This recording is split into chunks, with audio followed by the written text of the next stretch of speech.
Hello and welcome to Uncle Cthulhu Reviews. Today I'm going to be talking about Gangs of Rome again. So I've just put an order in with warbanner and it's arrived for the new Bread and Circuses starter set.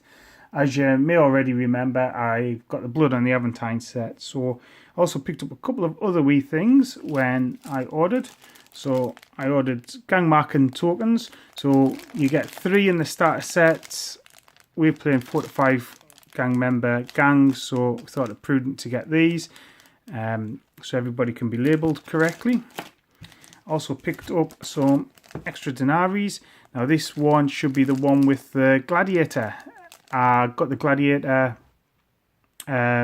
model and didn't have the denarii for him, so that's pretty cool. The other thing I got in the box, because I ordered over £35, I got this really nice Greek miniature. So the next game coming out is going to be Mortal Gods, which looks really cool. I've always had a bit of a soft spot for Greeks.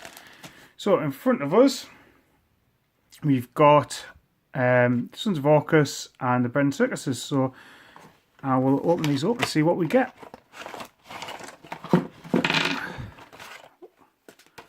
So some extra dice. This is the Sons of Orcus, which is like a mini gang you can take. We have some scenarios, cut out some background on the Sons of Orcus. We have some fighter cards and some denarii.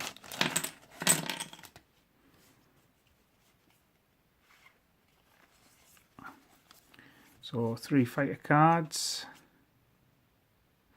and some specific Mask of Orcus, Blades of Colossus, Cursed Dice, Evil Eye, plus the tokens, bases, and let's have a look at the Sons of Orcus models. Let's get a wee terrain piece. Probably do some foam, put that on the front of it. Oh, there's a loose arm in the blister pack there, but there we have the models. They're all pretty cool. I really like the character models that warbanner's been doing for Gangs of Rome. On a quick aside, it's also down in Caliver Books, and I picked up our Gangs of Rome fighter, so I thought I'd show you what you're getting in. So I picked this up Tuesday night. So inside you get the fighter model. And unlike the ones in the starter set, these are multi-pose, so you choice of heads, choice of weapons. Okay, you're also getting a fighter card, and you're getting a set of denarii cards. Now, I said I'd put in my order to pick up the gladiator set of denarii, and the first fighter I buy after that, $30 it's got the denarii in it. So you've got the denarii tokens there. You've got another Roman style dice. You've got another set of wind markers and a base. Okay, so what's in Bread and Circuses? So the idea behind Bread and Circuses, it's a phrase that the Roman nobility would use, and it was about keeping the plebeians in line with bread, feeding them, and circuses with spectacle. So this is a wee scenario where a senator is trying to buy the votes of the crowd, hence the bakery and Bread and Circuses, and the gangs are fighting over that. So got our Bread and Circuses scenario, details of what's in the box. I've got another rule book. It's pretty cool. So this is actually going to be the third Gangs of Rome rulebook I've got. I think it's exactly the same as the other one. It's been really handy. 2 of the guys play within the village, so I've been able to give them a rulebook each. So I presume this is one of the gangs. As we can see, there's 4 gang fighters here, and they're all precast, so there's no optional heads or weapons there. This looks like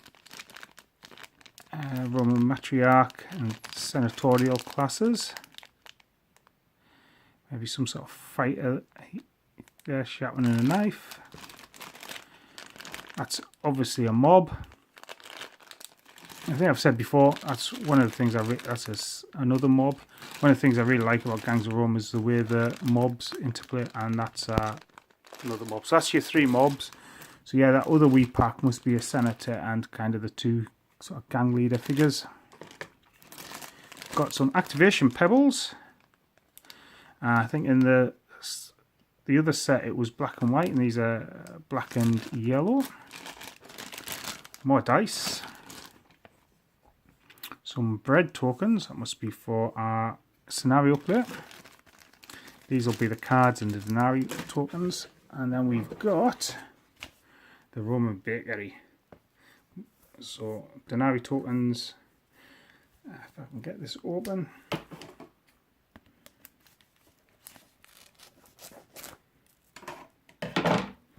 And actually, I think one of the things I love about Gangs of Rome is it's relatively easy to get some big buildings together and start populating your board, so it looks like quite a nice, well populated area of Rome. So let's put that to one side. So what we have, Gangs of Rome. Now, I've mentioned this before, but these are the measuring sticks, 1, 2, 3, 4, 5, 6, 7, which I think is really nice, because the gladiators, when they get their freedom from the gladiator school, are given a wooden gladius. You've got wound markers there, and as I was saying earlier, you've got gang ID markers, but it only goes to 1 to 3, so if you're playing 4 or 5 gang members, ideally you need another set, and that's why I bought those. These are the denarii markers, so these are face down next to your gang members, and then when you use it, you flip it over to reveal it, and these correspond to the matching cards. 1 is common, 2 is uncommon, 3 is rare, and that's to do more with the amount you can use in your denarii piles as opposed to how rare they are. Because actually warbanner, as I've explained before, you can just jump on and order whatever denarii you want. Then we have the Streets of Rome bakery set, so the horrific smell of MDF again. So you've also got, took a few people by surprise, but the bases are modded onto the bakery section as well. So that's the floor plan there. It's going to be quite a big building. There you go. There's the sprue with the bases, and there's looks to be a couple of wagons there as well. So yeah, that's pretty cool. So we're hoping to get another game of Gangs of Rome in next Thursday. Might even be a 3-player game. So I'm quite delighted with Gangs of Rome at the moment. It's a nice wee system. Quite fast. I really like the strike bite system, unless you get 2 unsaved wounds on you, in which case it's gushing, which you don't. I think alternative random activation is really nice for a skirmish game. I didn't get much chance to see what the mob was up to. Basically, one of the denarii meant that there was a feared fighter, and they kept chasing off the mob before we could see what was occurring there. And yeah, the game rattled along at quite a nice pace, which is pretty cool. So,